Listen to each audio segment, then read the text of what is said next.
Excellent. Hope everybody can hear me. Thanks, Joy. Hello and welcome to our ALA Solutions Series webcast. Again, I'm Haniel Lynn, CEO of Kastle Systems.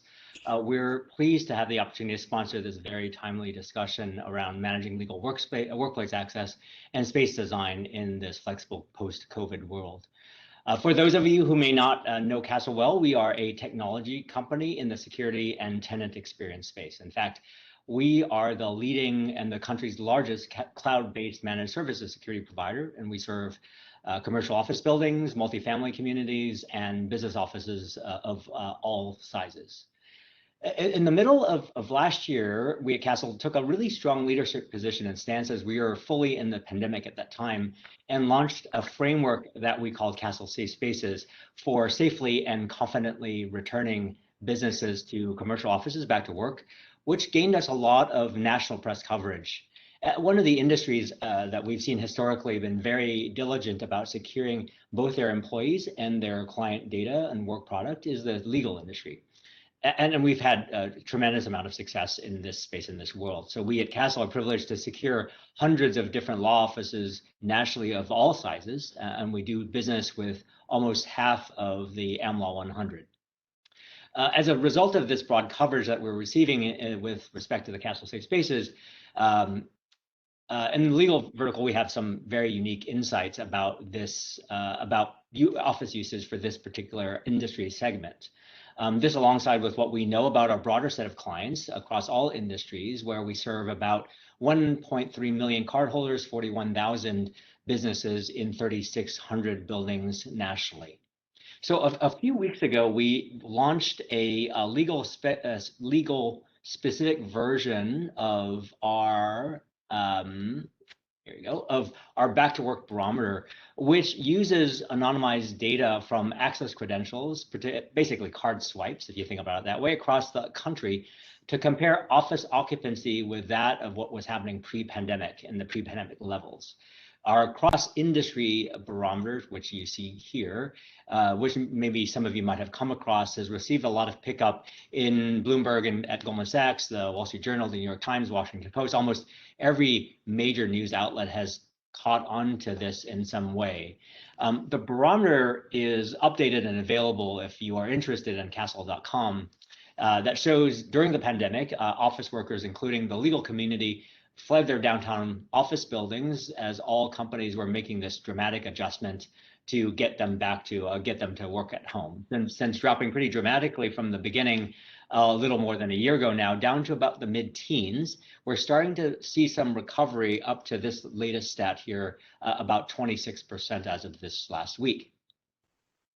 Now, the legal version of the barometer, which I'll share here, also shows that while the national average across all industries for office occupancy sits at about, as I was saying, a quarter of pre-pandemic levels, legal firms are leading in office back to work with almost now 40% of their pre-pandemic workforce levels in the office now weekly. So that's a good 10 to 15% almost points higher occupancy or reoccupancy in law firms than in other industries. Now, with vaccinations rolling out on a much broader scale, many of our legal clients and other clients are planning to return to the office, and they are not. They not only have strategies for how to return to work safely, but they also are building strategies for a different workplace, a changed workplace that accommodates potentially more remote work. As this flexible arrangement of some days in the office, maybe some days not in the office, some days out, becomes more common, many administrators are looking for new ways, new methods for designing and managing flexible space, for tracking space use, for managing the more complicated work arrangements, all while maintaining security for staff, for assets, and for property. And so to that end, we've been working with the ALA to arrange this panel to weigh in on the best practices to effectively make this transition. Our panel includes a group of experts from office administration, facility management, office design, security services, to provide a broad range of perspectives that we hope will provide pretty interesting views on managing this process of returning the law firms to the office. So let me just introduce our panelists. Thank you all for being here with us today. So I'll start with Lindsay Staples, our office administrator for McDermott Will and Emery's Northern California office. Then we also have Raymond Pizzuti, Director of Global Facilities and Operations at Fried Frank. We have Kim Sullivan, Co-Studio Director, Principal Gensler, an integrated global architecture design planning and consulting firm. And then finally, Todd Berner, Chief Product Officer with Kastle Systems. Again, thanks everybody for making the time to be with us. Really looking forward to the panel discussion with all of you. Joe, would you mind going? Yes, thank you. So to get us started, hopefully this, I want to make sure that we're looking at the right screen here. Just to get us started, let's focus on the office return. So we have a lot of collective experience among all of you, among the panelists with the legal industry here. Maybe I'll start with just a warm-up question. So I just shared with you all the numbers in terms of folks in the legal industry relative to the rest of industry in terms of getting people back to work. Does it surprise you that law firms would be ahead of the curve, ahead of others, when it comes back to the percent of employees in the office now coming out of the pandemic? And I'm curious what your perspectives might be for why you might think about why that would be the case. So the way, just as this is our first question, I'll kick it off with Kim, I'll say, but I'll ask each of you to also just do a quick introduction, if you could, just who you are and the vantage point from how you might see your role and how you might see this topic that we're talking about today. So Kim, can I turn it over to you? Sure, thank you. It's a pleasure to be on the panel and to be part of this discussion. So just a little background, as I mentioned, I'm a principal and studio director at Gensler. One of our focuses within Gensler obviously is a lot of research-driven design. And so I've had the privilege of, really working hand in hand with our designers and research institute to understand, especially the law firm practice area, as well as other kind of workplaces on what are the new trends, what are we going to see really change and inform design in our return to the office. So it's great to be able to bring some of these insights into the conversation today. I think just high level in terms of what we're kind of seeing with this return to the office, I think just by nature of how law firms have been designed, they're definitely office intensive. And so I think a lot of people felt more comfortable, especially going back into their individual office rather than maybe being in an open plan environment that you see in a lot of media and technology companies and so forth. So I think that was a driver, and just needing to be together sometimes with their colleagues to prepare for cases and legal matters, that kind of in-person collaboration was important. Excellent, thank you. Ray, may I hand it over to you with a quick intro and then also your perspectives on this back to work percentage? Sure, thanks. Thanks for the invitation, Haniel. I appreciate it. Raymond Pizzuti, Global Director, Operations and Facilities. I have a very interesting perspective to share with the team. Not only am I preparing for return to office, but I'm also getting ready to also build out a new facility potentially for this firm. So I've got the both perspectives. I've got the issue of bringing people back and then actually bringing them back into a whole new different environment. So when you tie all that together, it makes for a very interesting scenario, which Fried Frank will be in the next year or so. Excellent. And does it surprise you that the percentage numbers are so much higher than everybody else? So I'm not surprised at all, because the business of law has never stopped during the pandemic, as other businesses have not stopped.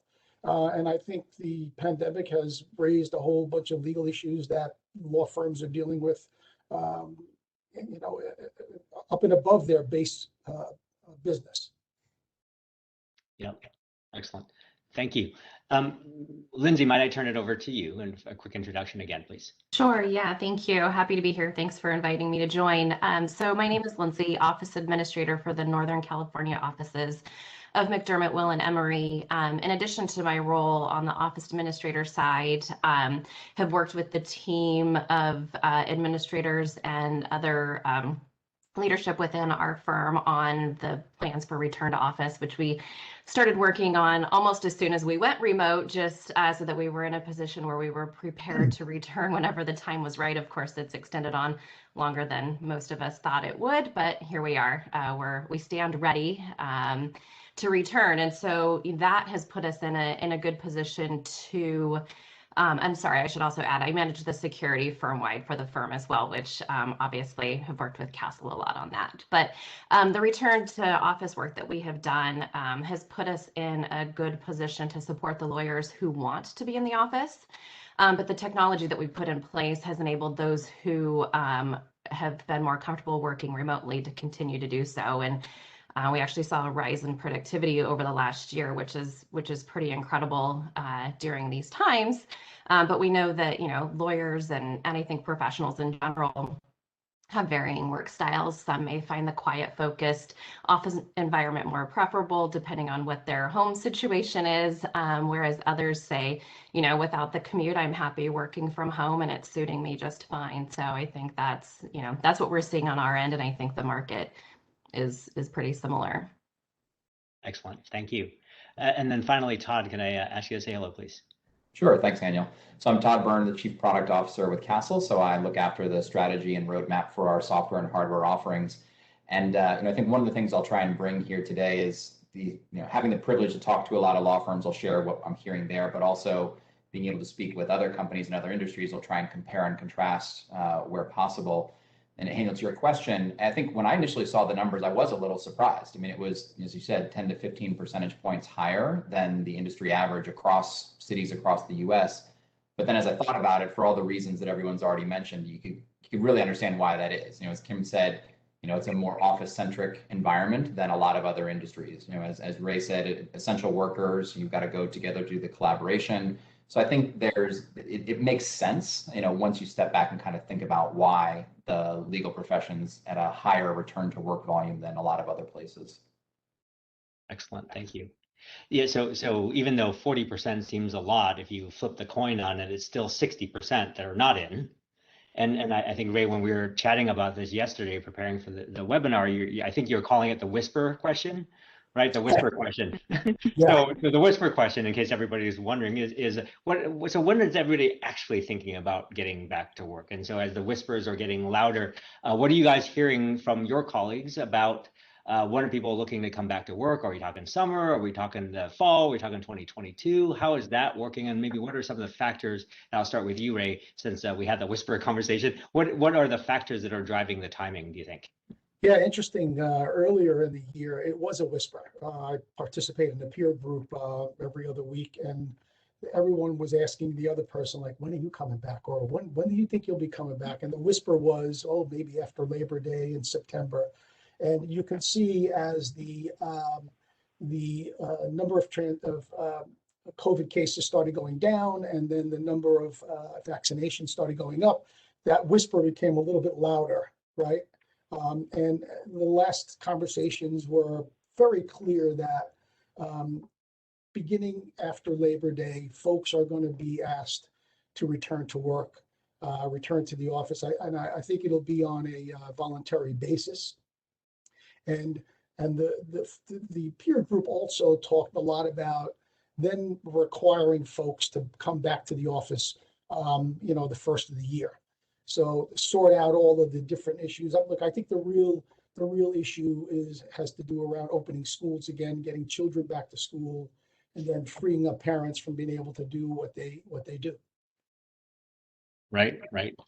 And Lindsay, how does your firm think about that? Yeah, so in the US, we're planning for what we're referring to as a soft return in July. Again, largely dependent on vaccinations. We're encouraged by what we're seeing on the vaccination front so far.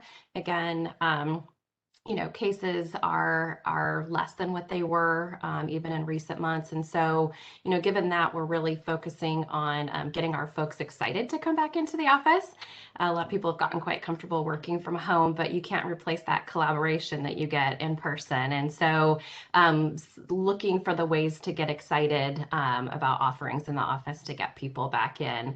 Europe, following the science, closely monitoring vaccines there again. I'm not sure how many participants we have here from Europe, but just wanted to throw that out as well. We are kind of looking at it differently between the US and Europe because the situations are pretty different. Would you be able to say a couple of things about how are you getting people excited to come back? What kind of things are you thinking about or talking about there? Yeah, of course. Well, the first is we started offering coffee again. I was sharing with the panelists on our prep call the other day, you know, we really tightened the offerings in the office during COVID. We really wanted to encourage people to be home where they were safe. Of course, the offices were open if they needed to come home, or needed to come in. But starting to offer some of the basic comforts, if you will, by getting people to come back in.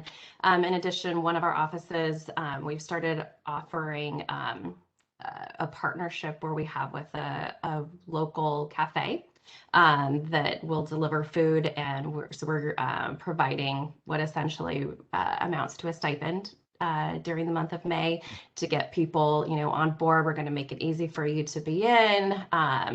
And offering, you know, just little perks where we can, like that, just to entice people to come back in. And we're also somewhat tying it to our summer program. We'll have some summer activities towards the end of the program in the office. And so trying to make the most of the summer program as well for the group that will be with us for the summer. And so trying to look for connectivity opportunities where we can with that group throughout the summer as well. That's cool. Great ideas. Great ideas. Well, so Kim and Todd, you both have a vantage point outside of being in industry, and you see a lot of different firms or a lot of different companies in different industries. Maybe I'll start with you, Kim. What are you seeing there in terms of the timing and how you're seeing people come back to the office? Yeah, I think, you know, it follows the kind of trend lines that we've been hearing, that it seems that fall, especially with the schools, that's the biggest driver, so that there's more comfort knowing that there's a cadence of getting back to life as we all knew it. And I think that when that's in place, that will really help spike the return. I think what we're hearing from firms that they're doing is definitely noting that flexibility is kind of the name of the game. They want people to know that they understand that, you know, through the vaccination process and the return, that they want them to come back to a space that's safe, that is meeting their needs, but there is going to be, you know, some flexible schedules. And I think knowing that the communication has just been key. They've been making sure that all of their protocols with HR and kind of all the different aspects of cleaning, and I think the areas that they're really taking kind of a hard line is making sure that they're still using like those health apps. So if you are coming into the office, you're making sure that you've gone through those protocols so everyone feels a little bit more secure and safe. But overall, I think it's more in the fall than what we're seeing in the summer return. Yeah, I think great perspectives there about the precautions that companies are taking. So Todd, you obviously see this and have conversations about timing, but also maybe would love to have your perspectives on what precautions others are taking too to get people feeling comfortable to come back to the office. Sure. So on the timing, I think, you know, every company is a little bit different, but I would say if I look for what the average is, it's probably similar to what Ray was saying, that the Labor Day timeframe seems like when everyone's kind of lining up and saying that's kind of the official return to work, if you will, because as Ray noted, you got schools starting, you get people to get a chance to get through the summer, you have more time for vaccinations to take place. So it feels kind of like a natural kind of reset point. I think there's an interesting discussion that's now taking place that I've heard less consensus around as to, well, what does it mean to be back in the office? You know, is it back 5 days a week? Is it 3 days a week? If it's fewer than 5, are there certain days that everyone has to be there? So I'd love to get others' perspective at some point. But to answer your question, you know, I think, you know, the idea around using health screening, I think, is certainly an area that we've seen a lot of people gravitate towards, even in the kind of reduced occupancy stage right now. Just making sure that for those who are going to be there, let's ensure that those people don't have symptoms, that they have not been around somebody who's been exposed. And even now we're beginning to see some companies start to ask questions around vaccination status. So you're seeing kind of precautions that they try and put in place, but we're also seeing people try and manage occupancy. So as we think about bringing people back, certainly for all the reasons that were stated before, the collaboration, the creativity, the culture that gets built in an office, we want to bring people back.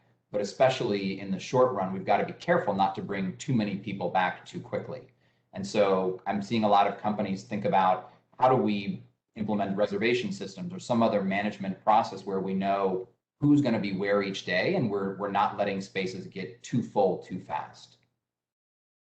So I'm going to split the answer into two parts because I want to spend a little bit more time diving into this remote couple of days in, couple of days out concept, because I think that's a really fascinating one and a rich opportunity for discussion there. But maybe I can go to our insiders, I guess, and the law firms, to Ray and to Lindsay. Maybe start with, what precautions are you seeing in your firms? What are you doing to make people feel comfortable to come back to work? So Lindsay, I'll turn to you. Sure, of course. So of course, the attestation process, we have a daily link that is sent to folks if they're going to be in the office, that they complete that attestation. The cleaning factors, social distancing where we can, if we know going into this in terms of having people who don't sit in an office returning to the office, putting them in spaces that are not as in close proximity to others. So looking at those kind of adjustments to the workspace is something that we're doing. With regards to people being back in and how many people are back in, the firm is focused on what we refer to as presence with purpose, meaning that we're going to be bringing people back in to facilitate the things that make our culture unique and that ultimately make our business successful, mentoring, coaching, strategy sessions, partner onboarding, professional development, those kinds of things. And so that in and of itself means that, there will be some professionals who are not in the office every day, and that'll allow us to moderate that capacity as well. Is there a target capacity you have in mind? Have you worked it out at that level? No, I mean, so at this point in time, there's still restrictions set in place city to city in terms of what our capacity can be. We're looking at asking people to be back in on average 3 days a week starting in July, but that will shift depending on local guidance, CDC, everything. We're following all the guidance on that front. In terms of if we know that people aren't going to be in the office every day, we're also looking at creative space options such as hoteling, or what's referred to as reverse hoteling, where you have an office, but if you're not going to be in the office, you can essentially offer it up for others to use on any day that you're not in the office. So looking at all sorts of ways to get creative and innovate there as well. And we've got a few months between now and July to see where things take us as well. Yeah, we do. I'm sure that time will fly by before we know it. Indeed. Ray, would love your perspectives on what precautions your firm has taken. So I think Lindsay summarized that really well. I mean, those are all the very similar things we're doing. I do believe, though, that the return to office strategy needs to incorporate a remote working policy as well. I think that's going to be the key.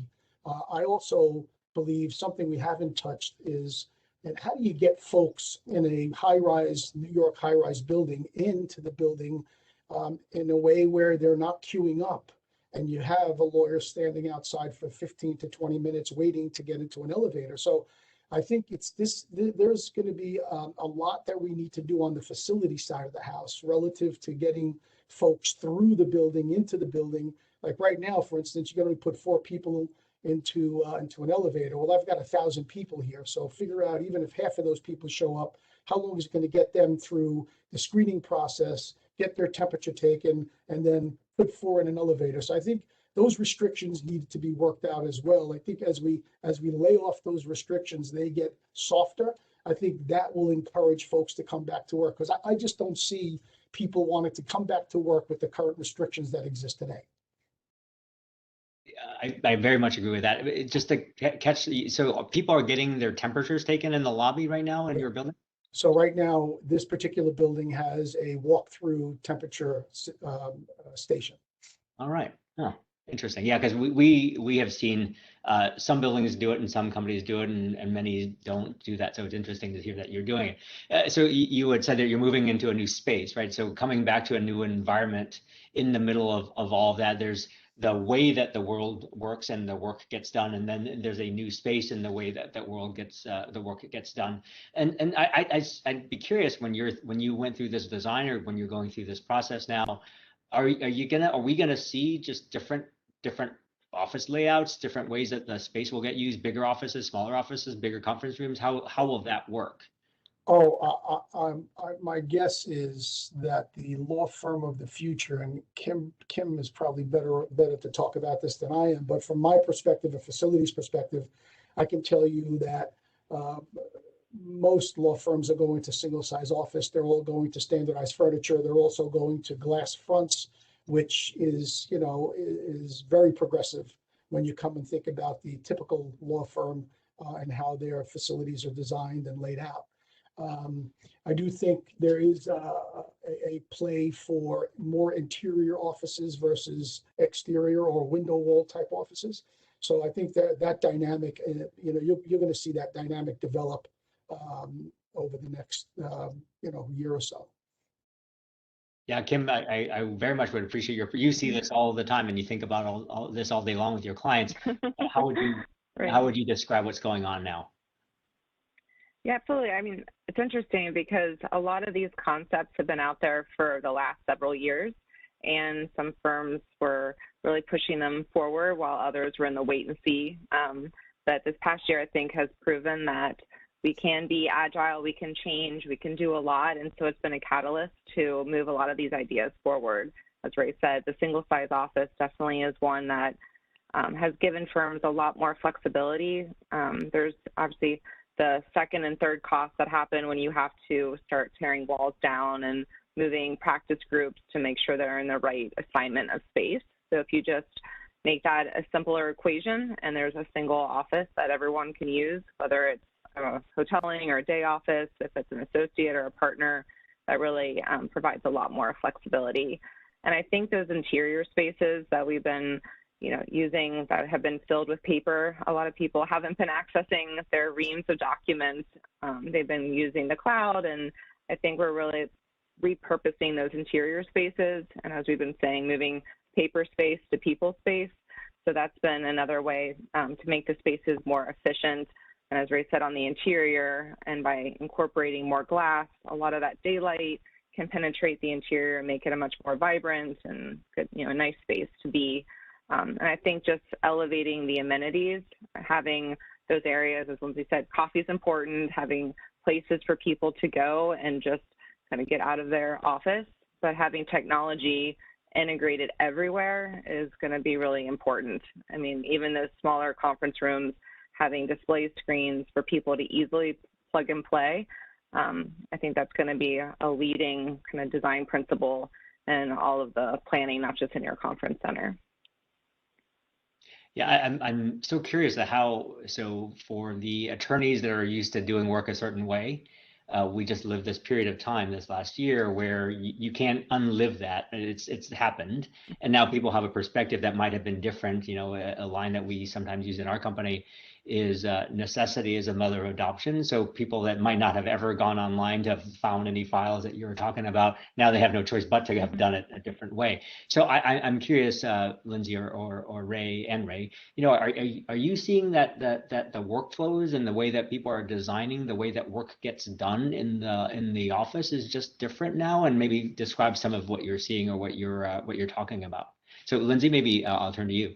Sure, yeah. So first, I have to do a major shout out to our Williams-Lee team, who have been the people in the office making things run while we've been out. On the office services coffee side, they've been instrumental in ensuring that our operations continued to move smoothly while we were all working remotely. And in terms of the actual workflow and the way that that we function, obviously significantly less paper. I have been in the office a number of times, and I want to get all of the boxes that are currently sitting there away and out into offsite storage before people come back to the office, because I think they probably don't remember that they're there, and I want to use it as an opportunity to get the storage out of our space and offsite, because if they haven't used it for the last year plus, I think they can do without it in the amount of time anyways that it would get storage to get stuff back to us. So thinking about that, thinking about even just the secretary sitting outside of the attorney's office, right? I mean, attorneys, pick up the phone, holler at their secretary, come into my office, exchange information back and forth. So we've been able to have some cross-office secretary attorney support relationships start, as opposed to thinking that the secretary has to be directly in the same office as the attorney. So we've been able to get creative on that front as well, and hope to be able to continue to do that where appropriate, of course. Yeah, in a number of different areas, paper, placement of support staff. We are hoping to not get back into old habits when we go back in and keep a good thing going, because we're certainly more efficient. Yeah, excellent. And Ray, how about you? Are you seeing workflow designs different? Keep on getting Lindsay ahead of me when you have asking the conversations, because you're making it really easy for me to. So listen, I think everything Lindsay said is accurate, right? Paper is the whole. You walk around the facility and you see people haven't touched the paper, and I've been in the office 3 days a week since I started here at Fried Frank, and I have to tell you, no one's touched the paper. It's still in the same spot. So that stuff is all going to go away. But I think the bigger, in my view, the bigger storyline here has really to do with this. Many law firms have never adopted the remote work philosophy, right? There was this whole notion of having to be in the office to mentor the first years and the younger associates, et cetera, et cetera. But we have now proven that all can be done just the way we're doing our business today. It can be done via WebEx or Zoom or however else you do it. And I think that is the beginning of a revolution that's going to take place in this industry that I don't think any of us really understand what that means. Yeah, very much. I think somehow we have to like juggle one of these windows, because this is like our virtual live table. I just keep going in order. So you're always going to get That's okay. Keep Lindsay ahead of me. It's all good. Believe me. Don't have to let ladies go first, Haniel. It's absolutely fine. Okay, well, I'm going to switch it up now. But so Todd, I'm going to ask you this. You have a view across industry, seeing lots of different enterprises thinking about some of these problems. So maybe you can share with folks some of what you are observing as trends across business. Sure. So I think it's similar to a lot of the things we're talking about here, right? So we want to bring people back to the office because you get the collaboration, you get the creativity, you get the culture. There's a lot of great things that come from that. But now people are trying to figure out, to Ray's point, well, we also know that there's great things that can be done at home or in third places. And so now the question becomes, how do we manage all of that, right? How do we make sure we get people in the office on the right days? How do we make sure that when people are somewhere else, that we know where they are, right? Because if it's, from the law firm's perspective, in the event of an emergency, they want to know where everyone is. Like it's a safety issue, but from a coordination and collaboration standpoint, people have to know, well, where are their teammates? And for the people they need to work with, if they're planning to be in the office, is their team going to be there as well? So how do we put the mechanisms in place to enable that? But I think one of the things that I'm seeing both with law firms and outside of that is putting more information in the hands of the end users to let them make decisions about where they go, what they do, how they work, right? So, Ray was talking before about the notion of, as we return to the office, are you going to have partners queuing up for 15 minutes as we try and manage whatever screening process there is and whatever the elevator wait times are? And so, we're starting to see both buildings and tenants give real-time occupancy data to their individuals to show them average wait times for elevators. Because sure, you could try and put in place a reservation system that says, I'm going to arrive at 7:15 and that's my elevator booking. But in a 50-story high-rise, that's not really going to be terribly practical. And so we're starting to see buildings experiment with putting more information in the hands of the individuals and letting them decide, well, is now the right time for me to go to the office? Or is now the right time for me to use the fitness center or the rooftop terrace? And so I think you'll see that trend continue, and not just the occupancy piece of it, but more information about the environment. Because again, 12, 14 months ago, we didn't worry about things like air quality, but now that's on people's mind as they think about coming back. And so, knowing what the air quality is in a space may be an kind of information element that people want to start to understand as they think about where to work and when to work. Yeah, Kim, I'd love to put that question to you. So you think about space all the time. So how do we think about this kind of an environment, and what are you advising your clients to do?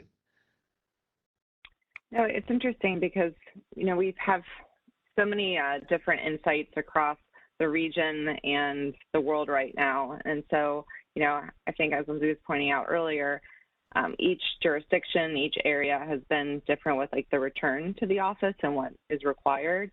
But I think there's some underlying factors that everyone has really embraced. One is, as we said earlier, like hyper communication, making sure that people are coming back and feeling that they're going to a safe environment. But, as we were just saying, and Todd was underlining, the fact that remote work is also kind of creating this new tension, because right now we're all virtual, or most of us are virtual. And so now that we're going to have this mix of, okay, well, when are you in the office, and is my team always going to be in the office together, or how do you manage that? Because it's beyond just managing space, it's managing the people, knowing where people are. And I think that is going to be the biggest struggle. And just being a manager myself, that's what's keeping me up at night, is like, okay, we know how to keep everyone on a kind of equal playing field right now, but once you have people back in the office, I think that's where technology is going to be so important. So, as Ray was saying, the fact that we're all now using these platforms to communicate, to connect with clients, to share ideas, that is going to be instrumental in how we're working across our teams or across our offices. And I think it's going to be a lot more casual. I think we're investing a lot of money in these conference centers, which is important. But I also think the simple plug and play and having that be in these huddle rooms and offices so people can really have that untethered access to each other is going to be key. And I think making the office a fun and vibrant place to be. I think people are craving experiences. They want to be around, new ideas, new people. And so kind of creating an environment that is really fostering that and giving them flexibility to come in when they need to is going to really help make the office that magnet where people want to come back to. Yeah, I very much see that this in the transition back, but also the new environment. Something happens in the office, and so you have to make it appealing. You have to make it work for them and work for them, and the new way of working. So Ray, you had said earlier. So what's key is having a remote working policy, right? And so I'm curious, have you guys settled on it there as to what your remote working policy is? How are you evolving the conversations? We have not settled on it at this time. We're still going through the executive committees working toward putting a strategy together once they announce the actual return to work policy. So yeah, we're not there yet. Is there a perspective that you have about productivity? I think you talked a little bit about what happens in the office and out of the office. I think Lindsay did it earlier too, about presence with purpose. But how do you think about what drives people to be in, what drives people to be out, or what are factors that your firm is considering with respect to the policy? Well, this summer we'll have 65-ish summers coming into the office virtually. And so there's the mentoring that has to take place. That's going to take place over, Zoom and WebEx, et cetera, versus that personal touch, so to speak. So I think that's going to be things that get sorted out. I don't think any of us have fully sat back and thought about what this all means for the future. And Lindsay, on the remote hybrid work policy in your firm, how have you guys had that conversation? Sure. Yeah. I mean, it's in progress for us. We're close to finalizing the policy, but there will be, there's so many different variables involved in terms of, the different positions and how they will be impacted in terms of the flexibility that they have, some more so, some less so. But in terms of your question about, what gets people back into the office, in McDermott's mind, there really is no replacement culturally for the casual bump into your colleague while you're getting your morning espresso in the kitchen, right? That's when we first went remote, I started hosting these virtual water cooler chats, and they were good and they were fine, but you can only get so much out of a contrived social setting, right? And so it really is that casual bumping into somebody. And I think it's on the work front for attorneys as well. I think that some of those opportunities for associates and mentoring, while Zoom is great, I definitely agree that we've been really successful on that front by Zoom. But we want to get people back in because there just is no replacement for that in-person interaction and just the fun that we can have together as well. So I'm looking at some of the questions that have come in from the chat, and so this is a question I think every firm deals with is now that we've lived what we have over the last year, there's a certain expectation and what people want. And I don't know if your firms have done employee surveys about preferences, et cetera, of work.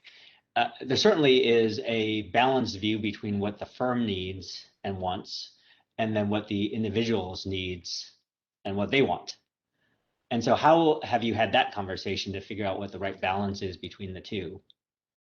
Anybody want to jump in? I'll go to Ray. Ray, I'm going to start with you now. No worries. So we've done the surveys, right? And we're going through all that right now. But I think the struggle is what's the right mix, and I don't think we are at a point where we know what that right mix is. Like Lindsay said, we're going through all of this gyrations of, but right now I think we have a little bit time to work through it. But I can tell you, Frank, right at the moment doesn't have a program or a policy at this time. Lindsay, any perspectives on that? Yeah, I mean, I think some of it is dictated right now, even with just things like public transportation. I was chatting with one of our San Francisco associates the other day, and with where she lives in the city, she used to take a bus to get into the office, and that bus just doesn't even run right now. So, that is going to change as people start to return to the city and return to the office, but there's just logistical challenges across the US, and I'm sure across Europe as well on that front. And so we're going to have to be to those in terms of the policies and return to work that we put in place. Yeah, I mean, it's a little bit TBD. We have a global engagement survey that we do every year. It's out right now. Obviously, a key factor in that or some questions are related to return to office and what people's thoughts are on that subject. So we'll see. It'll be interesting to see as that starts to come back in the next few weeks. Yeah. Everybody wants to stay home on Monday and Friday. Exactly. Yeah. Perfect. So there's a related, probably pretty sensitive question. I don't know if you've got a perspective on whether to require everybody get a vaccine to come back to work. Has that been a conversation, and anything you're able to share on that? That's a very live and hard topic, I imagine. There's been some discussion about it. I don't think we'll take that position. I do know of several, not law firms, but several real estate firms in the New York metro area who have sent out emails welcoming back all their employees who have been vaccinated. That's kind of the language. But we're a law firm. I don't think we're going to take a position. And I think there's a population out there that doesn't want vaccines, period, right? So, I mean, that's something that we're going to have to deal with. And that's why I keep on going back and saying, this is really new for all of us. I think it's only over a period of time are we going to really be able to really sort out all of these different scenarios. Good. I don't know, Lindsay, any more perspective on that? Yeah. No, pretty much the same. You can just keep letting Ray go first. Yeah. Touche. Excellent. So the underneath a lot of this conversation has been a bit of the technology adoption question, or how the technology enables people to get back to work. So there's a question that's coming in that how are firms monitoring employees coming in the work as it relates to use and capacity? That's a technology question too. And maybe I'll turn that one to Todd, if I could, just think about technology and how it works and how it might work for law firms. Yeah, sure. So I think the question that we're getting as an access control and security and video surveillance company is more around how many as opposed to who. Like at the moment, what people are trying to manage is what's the space occupancy? How are the spaces defined? The full office suite, a particular floor, a conference room. And so, right now what we're seeing a lot of people do is use the access control as a way to do both the reporting and the enforcement of that. So let's say that for the office suite, you set a limit that says you can only have 50 people in the office suite. And you can set it up where once it gets up to 40 or 45, you send out a notice saying you're nearing the capacity, or you're nearing the max occupancy. When it hits 50, you could send another note, or you could actually lock people out. So we're seeing people kind of manage it more as the occupancy within the space at the moment, and not so much about who is actually there. Because at least in the early return to work phase, I think they're more worried about how many people are there as opposed to the who. Over time, maybe they evolve and worry a little bit more about who was in the office, because that gets a bit to the policy and the enforcement of it. So if the policy becomes 3 days a week in the office, there will be a question of, will the company try and enforce that? And if so, they're going to need some record.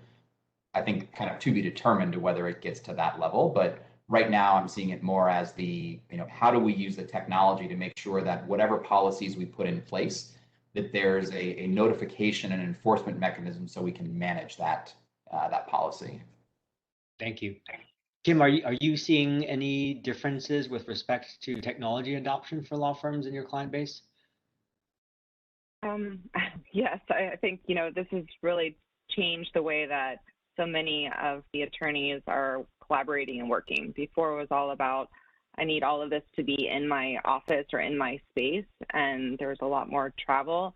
And I think now they're realizing, well, having this technology there and having it be simple with all of their files, really be readily available in the cloud, has really made their lives easier rather than always having to hunt down and search for documents. I've also heard on the security side the fact that there aren't as much of the missing files and the time wasted and lost trying to search down certain documents, that those have been more readily available this past year. So that's something they want to maintain going forward. But I think overall what we're hearing with the focus groups too is that the associates are really just craving more of that one-on-one interaction, that it is an apprenticeship-based profession, and you hear and learn a lot by just being around people. And as Lindsay was saying, the coffee chats, being able to overhear conversations and learning. So while they're adopting technology, still that in-person connection is paramount, and they do want to get back to that. There's a question in the chat. Is there any technology or any software available that does this, or the best practices, sharing names of companies that you'd recommend? And it's okay if none come to your mind too.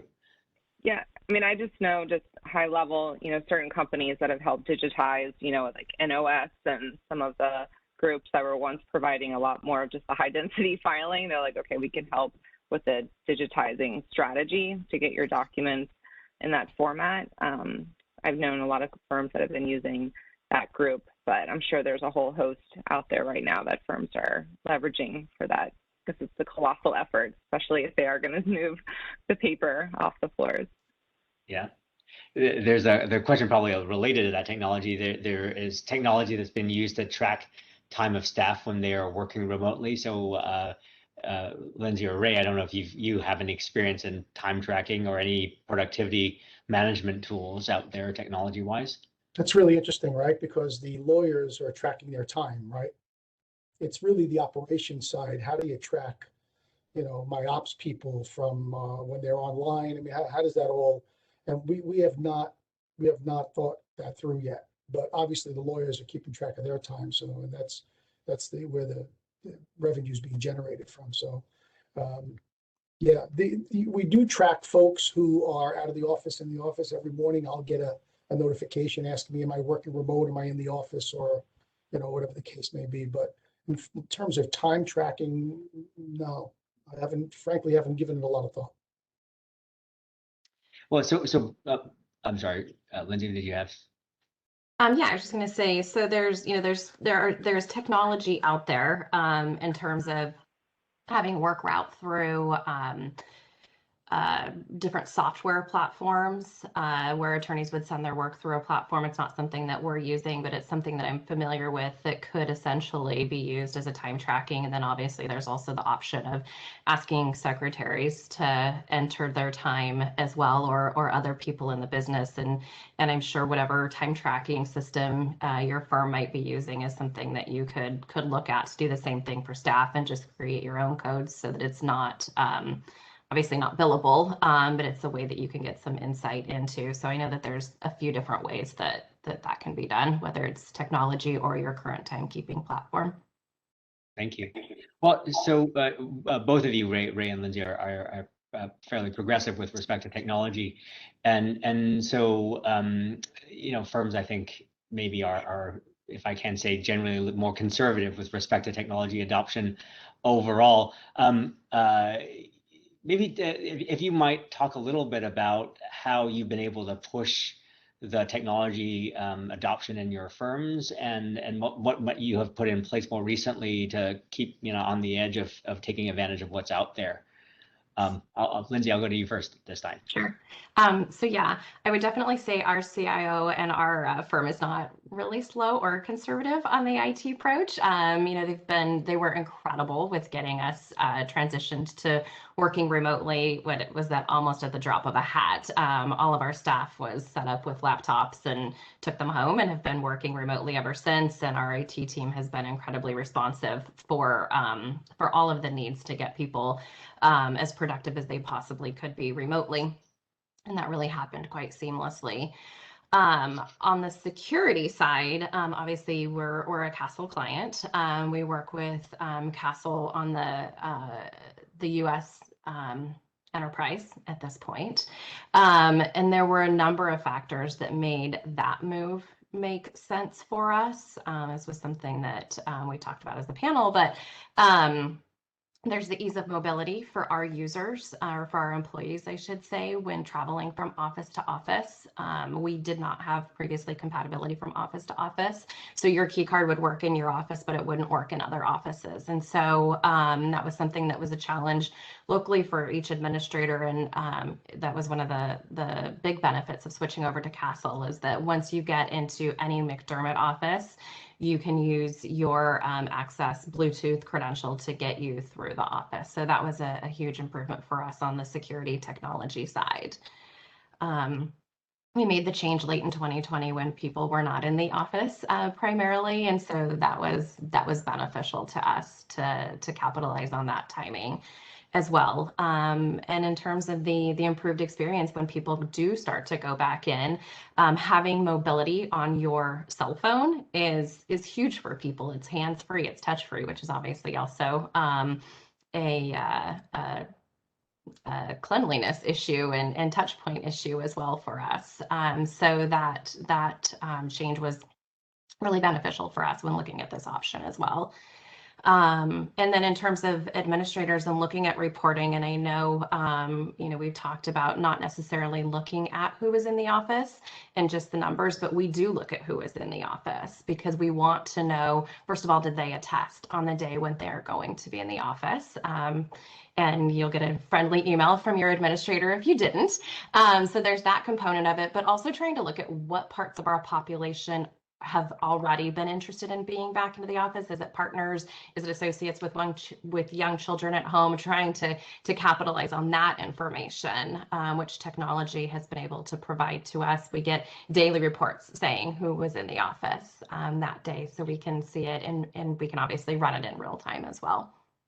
So yeah, the fully managed system, and I'll just do one last plug for Kastle. I'm clearly a fan, but the fully managed aspect of Kastle, which means that I'm not in the office on a daily basis, but if a door is propped open, I almost immediately get a phone call from Kastle Security to say, the west lobby door is propped open, and I can either have somebody who is in take a look, I can look at the video footage myself, or I can call our building security to look at it. So in terms of, there's the IT side of the technology, but there's really the technology side of the security that has been huge for us, and we've been happy to be able to implement that. Excellent, thank you. That was a great commercial. Right? We appreciate it. Lindsay, that was really good. Unpaid, completely unpaid. Everything Lindsay said, with one exception, is at Fried Frank, we are not a Kastle client. What I was in my past life at White & Case and at BlackRock and at other firms, right? And we are exploring that for all the reasons that Lindsay just said perfectly. We'll be looking at doing something on a global basis in the very near future. Thank you. Just keep an eye to the time. I'd love to do a quick lightning round just to close us down. The question is, we're going through an unbelievable amount of certainty and hope as we come out of the pandemic, back to work. What would be the one bit of advice that you might give to folks in the audience today as they're preparing and planning through this next phase? So I'll start with Todd if I can. I'm doing around the clock here. Yeah, I mean, I think a lot of it really comes down to communication, two-way communication, really open and honest communication, because it's going to be a big change. People have been out for over a year, and so we have seen in all the conversations there's a tension. People want to be back in the office, but some people they're in different points of the journey of kind of how ready they are to be back. And so I think it has to be, what are we doing to make it safe? What are we doing to give people confidence? But leaving some flexibility, for the distribution that's naturally going to occur, where some people are ready to go day one when the doors open, and others will take a little bit more time. And I think just open communication is going to be critical for that. Thank you. How about you, Kim? Sure. Yeah, I think it's amazing. Overnight, our whole world changed, and the fact that law firms were basically not just doing well but thriving this past year. When you look at growth and just revenue, that when you give people an opportunity just to try on something new and learn new software and new processes, we are creatures that can adapt. So I think going back to the office, going in with that mentality that people are going to adapt, and it's going to be a period of change, but it's also an opportunity to almost look at it as a pilot, kind of rather than having everything planned and everything figured out, going back in, to know that, as we've been saying throughout this call, flexibility is really going to be key with your people, with policy, with planning, to have that really underpin, what we're going to do. Because there's going to be a swell of people back in, and then there might be I want to have this, more balance in terms of 3-4 days in. So what we're seeing and the way firms are really strategizing is just knowing that we need to give each other some room over the next, 3, 6, 9 months to see how things work, and then be able to tease it out together. So just knowing that we are able to adapt quickly. So I think it's going to be okay. Excellent. Flexibility is key. Thank you. Ray, how about you? Yeah, I think I was just jotting down 3 words: convenient, safe, and flexible. I think those are the operative words. I think safe, we have to make sure that we convince folks it's safe to come back. They need to be able to come back into the building the same way they did before COVID. And I think we have to have some kind of convenient remote working strategy to accommodate all the other folks. Thank you. And Lindsay? Sure. Yeah, I echo what everybody else has already said. And what I would add to that is, think about and even write down the ways in which your workflow and your business processes have changed over the last 12, 14, 15 months, and think about what measures you need to put in place to stop people from going back to the way that we used to function. My biggest fear is that everybody's just going to sit back at their desk and pick back all of their old habits. And so I think we need to get out ahead of those things for each of our individual businesses to try to limit that in the ways that things have improved over the last year plus. Perfect. Well, thank you so much to our panelists. I'm going to show one last slide from Kastle just to close us down here.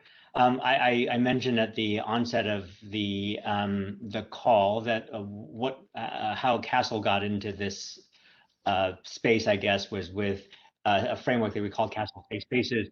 certainly the idea of returning people to work and in a confident way matters a lot. And we have a framework that we'd certainly be glad to share with you, as we've shared it with hundreds and hundreds of our clients, on the attributes or the component parts, whether it's Kastle or your own provider, that may be able to support you in this return to work journey, ranging from touchless access control to capabilities that allows you to screen people for health attestation, screening for vaccine status, et cetera, using the data to manage your contact tracing or your social distancing, the density on the office floor, even thinking about how you manage better improved air quality, filtration, quality monitoring, and then reporting on that space. A lot of this we touched a little bit on today, but certainly can help with anybody who's interested in talking through any of it. And with that, I just want to thank again the panelists for just an amazing conversation. Thanks so much. It was just great to see the world through your eyes as we're going through this uncertainty and this period of change that's coming up. I think everybody is looking for perspectives as we help each other going through this period of flexibility and being able to be adaptable for whatever comes our way. So collective wisdom, I think, in these kinds of moments is really helpful and really beneficial. I'm sure the audience, as I will have gotten a lot out of the conversation today. So Lindsay, Ray, Kim, Todd, thank you so much again for your time. And I think we're at the top of the hour. Very much appreciated, and have a good day to everybody, and have a great rest of the day to you guys. Thank you. Thank you. Thanks so much. Thank you. Take Thank care. you, folks.